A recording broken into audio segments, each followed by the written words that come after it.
Terima kasih pemirsa, Anda kembali menyaksikan Kominfo Newsroom. Pemirsa, Menpan RB Abdullah Azwar Anas resmikan 10 mal pelayanan publik pemerintah. Menpan RB mengatakan pelayanan di MPP harus dimaksimalkan dengan memerhatikan hal seperti komitmen, kerjasama, integrasi, kinerja, dan kualitas pelayanan.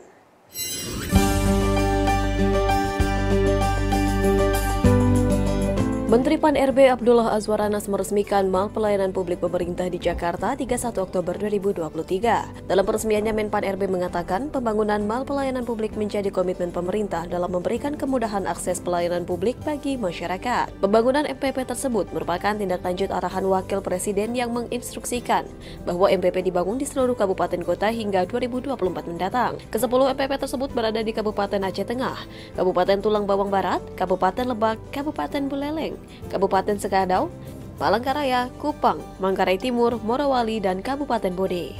Dalam pidatonya, Menpan RB mengatakan, pelayanan di MPP harus dimaksimalkan dengan memperhatikan hal seperti komitmen, kerjasama, integrasi, kinerja, dan kualitas pelayanan. Azwar Anas juga meminta kepala daerah mengaplikasikan MPP digital sebagai bentuk percepatan kemudahan integrasi pelayanan publik berbasis teknologi. Tetapi harapan saya, ini kemarin saya banyak temui Pak Sekjen, teman-teman bangun mewah tapi jauh dari pusat kerumunan orang. Nah ini eman, akhirnya orang ngurus harus naik angkot, sehingga perlu kos. Kalau perlu, meskipun ruko, Bapak bangun di tengah pasar, di tengah kota. Kami dulu waktu masih di Banyuwangi, selain bikin MPP di tengah kota, itu posisinya di dekat pasar, kami bikin namanya pasar pelayanan publik.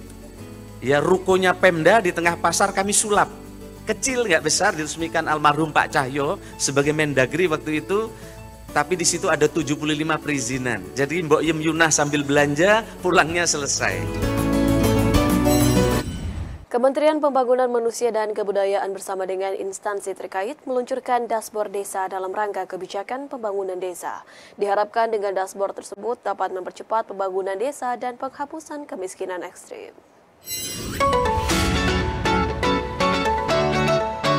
Kementerian Pembangunan Manusia dan Kebudayaan meluncurkan dashboard pembangunan desa Selasa 31 Oktober 2023. Peresmian yang berlangsung di Jakarta dihadiri oleh Menko PMK Muhadjir Effendi yang didampingi oleh PLT Deputi Bidang Koordinasi Pemerataan Pembangunan Wilayah dan Penanggulangan Bencana, beserta dengan pejabat Kemendagri, Kementerian Keuangan, Kementerian Desa PDTT, akademisi hingga lembaga swadaya masyarakat hingga awak media.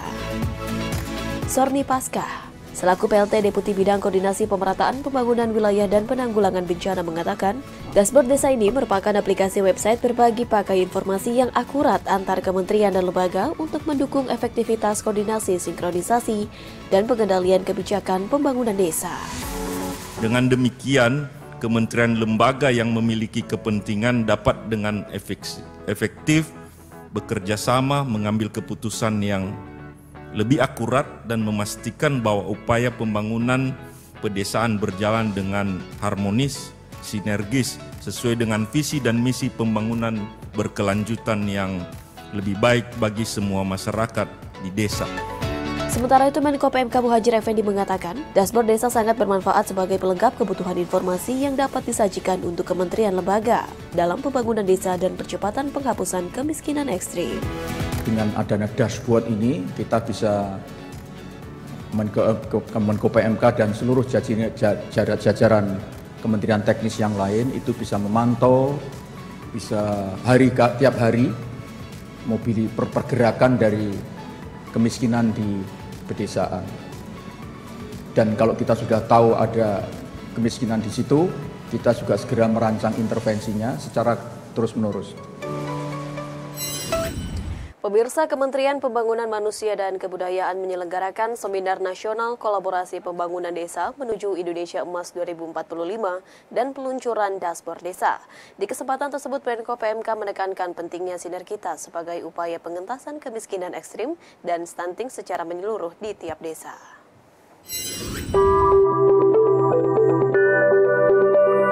Pemerintah terus berupaya mempercepat penghapusan kemiskinan ekstrim di tanah air dengan menargetkan kemiskinan 0% pada tahun 2030.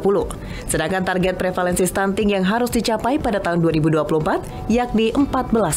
Terkait hal tersebut, Menteri Koordinator Bidang Pembangunan Manusia dan Kebudayaan Muhadjir Effendi mengatakan, penanganan kemiskinan ekstrim dan stunting harus dilakukan secara menyeluruh di tiap desa. Muhadjir menekankan pemerintah daerah wajib melakukan upaya pengentasan kemiskinan ekstrim dan stunting dari sisi pengurangan beban pengeluaran, penambahan pemasukan, maupun juga masalah lingkungan.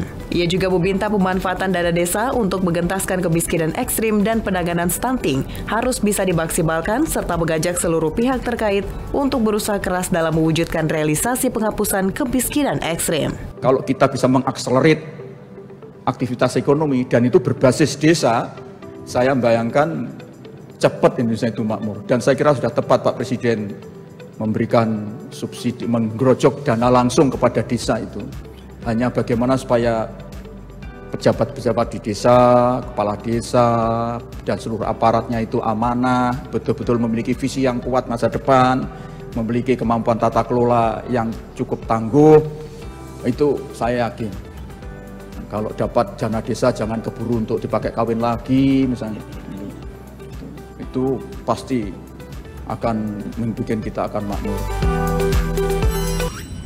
Menteri Kesehatan Budi Gunadi Sadikin meminta kepada seluruh orang tua untuk terus meningkatkan pencegahan dini kepada anak guna menghindari stunting.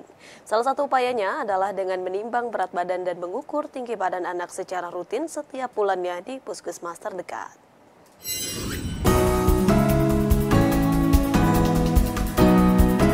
Kementerian Kesehatan terus menggencarkan upaya penanganan stunting melalui gerakan anak sehat bersama cegah stunting yang digelar di Jakarta 31 Oktober 2023. Dalam sambutannya, Menteri Kesehatan Budi Gunadi Sadikin menjelaskan stunting merupakan penyakit kronis yang sama bahayanya dengan kanker. Ia mengingatkan pada seluruh masyarakat Indonesia agar tidak menyepelekan gizi sebelum kehamilan, selama kehamilan hingga sesudah kehamilan. Menkes pun meminta kepada seluruh orang tua untuk menimbang berat badan dan mengukur tinggi badan anak secara rutin setiap bulannya, serta wajib memberi makanan tambahan berupa protein hewani seperti ikan, telur, dan daging. Pemberian makanan tambahan berupa protein hewani ini diberikan selama kurun waktu 4 hingga 8 minggu pada si anak. Apabila mengalami peningkatan dalam berat badan dan tidak ada gejala tambahan, maka mereka dapat dikategorikan bukan termasuk ke dalam golongan anak stunting. Kalau untuk yang berat badan kurang atau underweight, 4 minggu.